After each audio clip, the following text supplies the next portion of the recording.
नमस्कार दोस्तों, मैं अंकुर उपाध्याय स्वागत करता हूं आप सभी का एक बार फिर से अपनी नई वीडियो में। दोस्तों यहां पे आप सभी के साथ बात करने वाला हूं एक और बिग ब्रेकिंग को लेकर, जो कि आते हुए दिख रही है डायरेक्टली गवर्नमेंट की तरफ से, सरकार की तरफ से।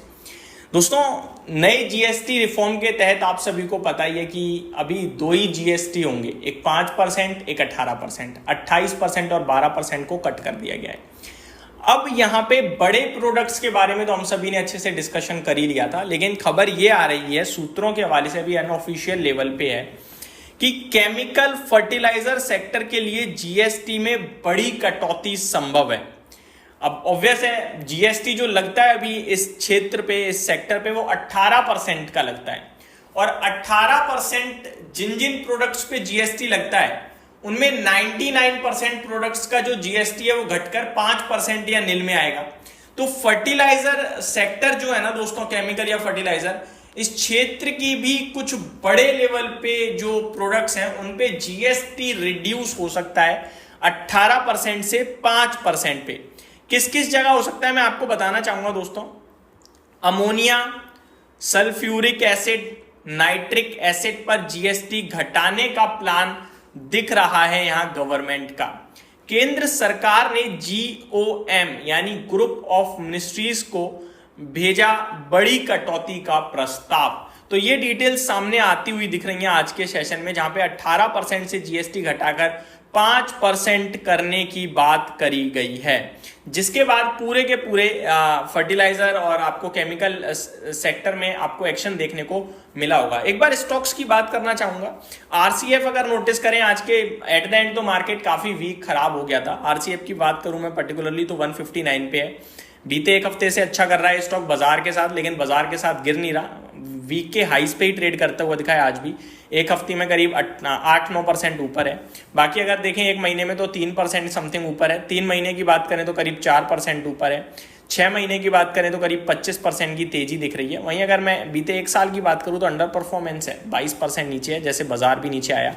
करीब करीब जुलाई 2024 में 230 रुपए के समथिंग के हाई लगे थे और वहां से काफी बड़ी करेक्शन दिखी है, अभी 159 पे ट्रेड कर रहा है। अब सवाल ये उठता है कि क्या ये लेने का मौका बनेगा। दोस्तों जीएसटी हर प्रोडक्ट पे कट रहा है, ऐसा तो है नहीं कि पर्टिकुलर केमिकल फर्टिलाइजर पे है, पूरा जीएसटी ही रिफॉर्म हो रहा है। अब ऐसे जीएसटी कटने की वजह से आप शेयर को लेते रहे तो पूरा बाजार खरीदना पड़ेगा। क्या क्या खरीद लोगे, सब चीज तो नहीं ले सकते। फायदा तो सबको ही होगा, किसे फायदा नहीं होगा। तो मेरे हिसाब से जीएसटी की खबरें जो हैं ये डेफिनेटली बहुत पॉजिटिव है, हर किसी के लिए पॉजिटिव है।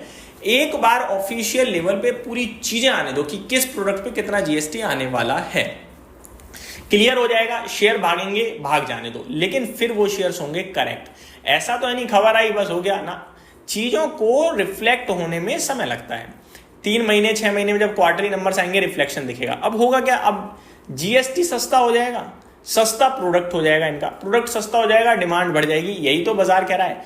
अब केमिकल और फर्टिलाइजर की बात करी जाए, प्रोडक्ट की डिमांड कम हो, डिमांड बढ़ेगी सस्ते होने की वजह से, इतना बड़ा मैटर नहीं है ना। हालांकि भाई साहब 13% जीएसटी कट हो रहा है तो बड़ा प्राइस वो होगा इनमें, आप कह सकते हैं, क्योंकि सबसे बड़ा प्राइस इसी क्षेत्र में कट हो रहा है। 18% पे अगर 5% जीएसटी लगेगा 18 वाले पे तो 13% की राहत हो गई। बाकी किसी जगह इतनी बड़ी राहत नहीं है। 28 वाले को 18 लगे, 28 वाले पे 18 आएगा तो 10% की राहत है। तो राहत तो बड़ी है, लेकिन प्रोडक्ट ऐसा चुनो जिसकी लिटरली बड़े लेवल पे डिमांड बढ़ सकती हो और उसको बड़ा पैसा भी बचे, कंपनी को भी और कंज्यूमर को भी। जैसे कि एसी, फ्रिज, टीवी, इनको मेरे को लगता है बेशक 10% ही बचेगा अगर बचा तो, लेकिन पैसा मोटा बचेगा, महंगे आते हैं प्रोडक्ट भैया। बाकी केमिकल फर्टिलाइजर में एक अलग पॉजिटिव चीज जो इस समय चल रही है वो ये चल रही है कि चाइना से संबंध अच्छे हो रहे हैं, ठीक है। तो चाइना कह रहा है कि टेंशन मतलब भैया, जहां जहां जो जो चाहिए हम सब दे देंगे। अभी रिसेंटली चाइना ने जो कोई सा एसिड अनाउंस करा जिसकी वजह से कोरोमंडल इंटरनेशनल भी गिरा था, जो वही मेरे को याद नहीं आ रहा, एग्जैक्टली याद नहीं आ रहा वो कौन सा एसिड था, कि हम चाइना जो है रिस्ट्रिक्शंस लगाए थे उन्होंने, वो कब हटाने की बात करी थी।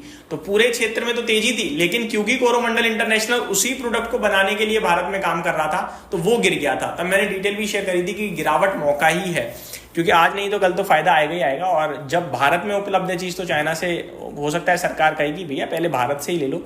हालांकि प्राइस सेंसिटिव मार्केट है, क्योंकि चाइना कुछ भी अगर बनाता है बेचता है तो बहुत सस्ते लेवल पे बेच देता है, ये एक फैक्ट है। वहीं आरसीएफ के साथ बाकी स्टॉक्स की बात करी जाए तो एनएफएल भी एक्शन में चलिएगा आपके लिए। चंबल फर्टिलाइजर मेरे को बहुत अच्छा लगता है क्योंकि वैल्यूएशन टर्म्स में बहुत रीजनेबल है। करीब मैं 400-380 रुपए से डिस्कस कर रहा हूँ, सॉरी 480-450 रुपए से डिस्कस कर रहा हूँ आप सभी के साथ। ऊपर 700 रुपए तक चला गया था, वापस करेक्ट हुआ है, बट ये बहुत दमदार स्टॉक लगता है मेरे को। यहाँ पे काफी अपॉर्चुनिटीज हैं ऐसा मुझे लगता है, वैल्यूएशन टर्म में काफी सस्ता है। तो वेट करें, पूरी खबर क्लियर होने देंगे फिर ध्यान देंगे। बाकी न्यूज डेफिनेटली बहुत पॉजिटिव है। Thank you so much for watching this video. Have a great day guys.